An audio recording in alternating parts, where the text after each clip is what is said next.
Ladies and gentlemen, DMZ is about to get even better with Season 2. Infinity Ward have just tweeted a teaser of things to come with Season 2 in DMZ, ahead of a massive blog post detailing it all, which will be at some point next week, and we'll cover it immediately on the channel. But ahead of that, we already have some very exciting details to get stuck into in this video. So as we get into it, if you're excited, let me know your thoughts below. To make sure you don't miss a single thing about DMZ, to subscribe to the channel and like the video. But it sounds like DMZ is not being treated as a side mode with Season 2 and beyond. It sounds like they are really going for it, and I'm so excited by it. Infinity Ward shared this image just now on social media saying Season 2 update, DMZ will feature new missions, a new exclusion zone, and difficulty tuning. Three things which are very exciting and are definitely going to keep this game mode feeling fresh and unique. So let's first break it down by new missions. We've known for a little while now that new missions were going to be coming at some point in DMZ, but it's confirmed for Season 2, which is fantastic timing because at this point I feel like a lot of DMZ players are already near the end of their faction missions. Now, one thing that I feel the game really lacks with the introduction of Building 21 was there no Building 21 specific missions, and I'd like to think that they will introduce some with this season update. Whether that will be a new faction that will be dedicated to Building 21 missions, which could add some storyline lore, or potential new tiers added to the factions we already have for Building 21 missions, or a combination of Al Mazrah and Building 21. We aren't sure exactly yet, but we'll know all about it next week in the deep dive blog. But I'd love to know your thoughts on the missions currently in the game and how you'd like them to add new ones, because at the end of the day, the missions are one of the main driving parts of DMZ that keeps players coming back. And if tier 5 is anything to go by, these are going to be some pretty difficult missions that they're going to add, and I really hope that they have some really good rewards. I want to see some amazing weapon blueprint unlocks like what the chemist drops for the M13. I want to see unlocks like that for these missions, because you should be able to flaunt these really cool unlocks in other game modes and make people jealous, because these tier 5 missions are no joke, and if they're going to add even more difficult ones, then I hope the rewards are worth it. But I also don't want these challenges to be ridiculous, like 90 gas masks in a dead drop, or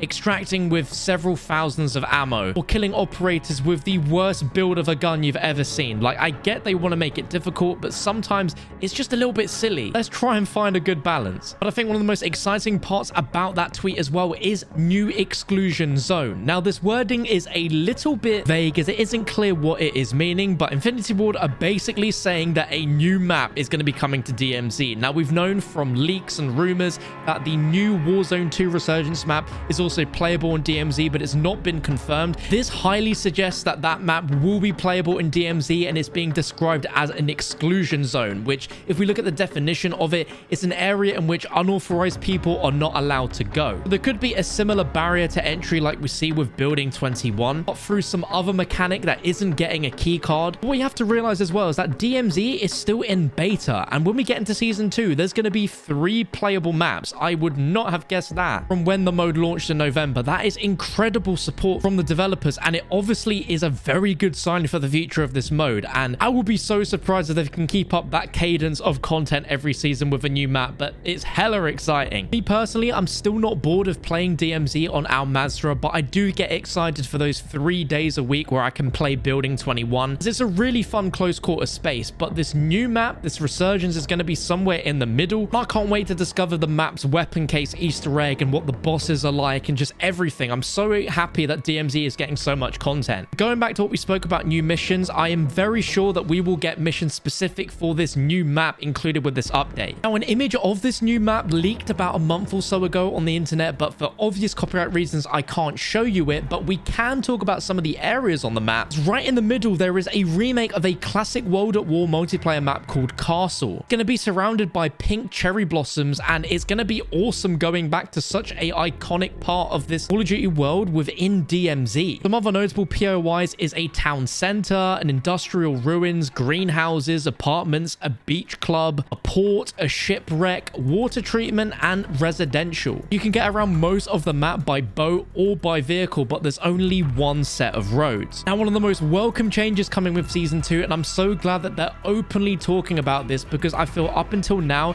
they've been very silent about these AI changes, but difficulty tuning will be coming to AI. And I feel we're at a point now in DMZ where the difficulty with the AI has gotten too out of hand. Of course, when DMZ first launched, we were all quite surprised at how good the AI are, but it seemed with every update and and then with the Season 1 Reloaded update, the DMZ AI have just gotten better and better. And it also seems like there are far more AI that spawn in a area than they were at launch. There's been numerous times where I'm playing DMZ now Mazra, and I'll see clusters of AI just bundled together at random in the middle of a road or in the most quietest of places, and they're just storming around and can easily turn your vehicle into an open fire that you've got to jump out of. And I do think the AI needs to be toned down quite a bit, and I'm glad that they've realized this. As far as Building 21 AI goes, I understand they need to be absolutely ridiculous because that is such a small enclosed area, and I feel like there doesn't really need to be much change to the Building 21 AI. I don't know if you guys have had the same experience, but right now, if I'm starting in fresh in Al Mazrah with no armor and no weapon because I died in a previous run, it is very, very difficult to recover. Even if I've spawned in with a loadout, if I just have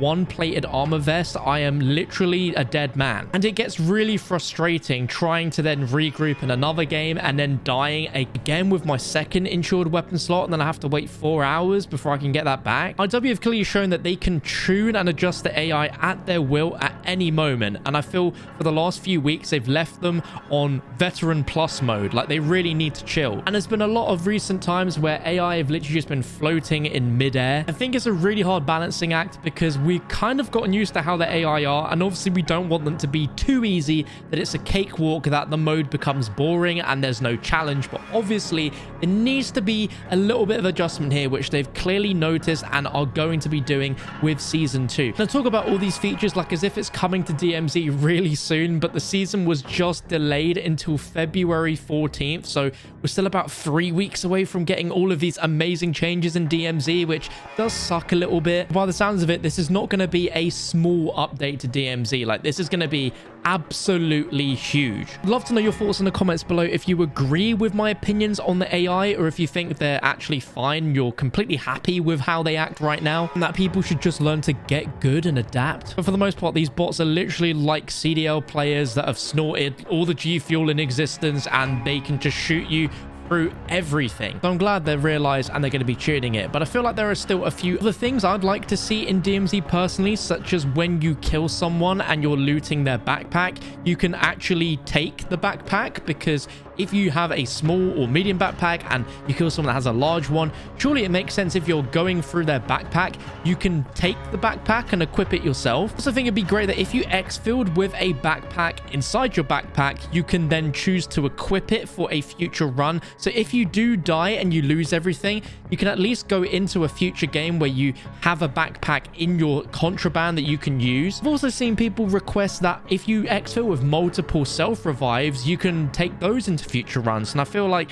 that could get a little bit crazy. So if that was a thing, probably reduce the amount that you could stash away. I also really hope with Season 2 Infinity Ward change the way that keys stash work right now, because say if you have 3 of the same key, they should not be taking up 3 spots in that stash. I've seen some concepts online of there being like some sort of key ring where you can literally put the keys onto a key ring, therefore holding more keys, or even if you have duplicates to have it that way. But I also feel when you have key cards, they are separate from being physical keys, so they should be in a separate stash as well. That new map for DMZ has me absolutely hyped, because Building 21 PvP is so much fun, and in Al Mazrah those encounters are few and far between, so to get a blend of having it in a medium-sized map I think will be really, really cool. Let me know your thoughts on all of this below and what you want to see with Season 2. Subscribe for the full breakdown next week.